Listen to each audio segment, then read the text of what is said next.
নমস্কাৰ, আজিলৈ আহিছোঁ কেইযোৰমান ষ্টেপুল কটনৰ যোৰা হিচা ৱৰ্কত আহিব, পিয়ৰ হিচাত কাম কৰা আছে। এইখন হৈছে চাদৰখন, চাওক এয়া এইখন চাদৰখন এনেকৈ গছ বুটা ডিজাইনত আছে আঁচলৰ কামখিনি, আৰু মাজলৈ এয়া দেখিছেনে ঘন ঘনকৈ বুটাৰ কাম কৰা আছে। আৰু এইকেইটা হ'ব কাপোৰযোৰৰ চাইড পাৰি। এই কাপোৰযোৰৰ এইখন হ'ব মেখেলাখন ব্ৰকেট ডিজাইনত থাকিব, পুৰা হেভিকৈ কাম কৰা আছে মেখেলাখনত। এইখন হৈছে মেখেলাখন, দেখিছে বহুতখিনি ওপৰলৈকে কাম কৰা আছে। আৰু ব্লাউজ পিচটো কাপোৰযোৰৰ চিম্পুল হ'ব, এইটো সৰুকৈ এটা পাৰি কৰি দিয়া থাকিব। আৰু কাপোৰযোৰ যদি আপোনালোকৰ পচন্দৰ শাৰীৰ ভিতৰত পৰিছে, স্ক্ৰীনশ্বট ৰাখি আপোনালোকে আমাক যোগাযোগ কৰিব। আমাৰ নাম্বাৰ ডেছক্ৰিপশ্যনত দিয়াই থাকিব। আৰু ইয়াৰে ছেম ডিজাইনত কালাৰ দেখাইছোঁ। এইটো আহিব ডাৰ্ক কফি কালাৰ। এই কাপোৰযোৰ যথেষ্ট ধুনীয়া এযোৰ কাপোৰ।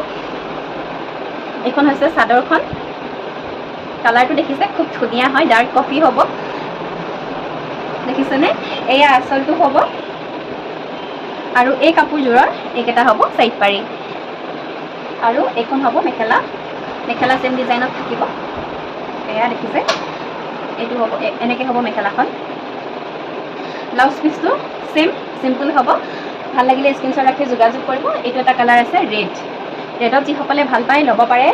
পিয়ৰ হিচা ৱৰ্কত কাম কৰা হৈছে ফুলৰ কামখিনি। এইখন হৈছে চাদৰখন, এয়া মাজত এয়া বুটাৰ কাম কৰা আছে ৰঙা সূতাৰে। এয়া হৈছে আঁচলটো, এইকেইটা হৈছে চাইড পাৰি। আৰু ইয়াৰ লগতে পাব আপোনালোকে এখন খুব ধুনীয়া মেখেলা। ব্লাউজ পিচটো চিম্পুল হ'ব। ভাল লাগিলে স্ক্ৰীনশ্বট ৰাখি আপোনালোকে আমাক যোগাযোগ কৰিব। আৰু ইয়াৰ প্ৰাইচ একেবাৰে কম ৰাখিছোঁ, মাত্ৰ 1500 ৰুপিজ, 1500 টকাত এই কাপোৰ কেইযোৰ আপোনালোকে আমাৰ পৰা লাভ কৰিব পাৰিব।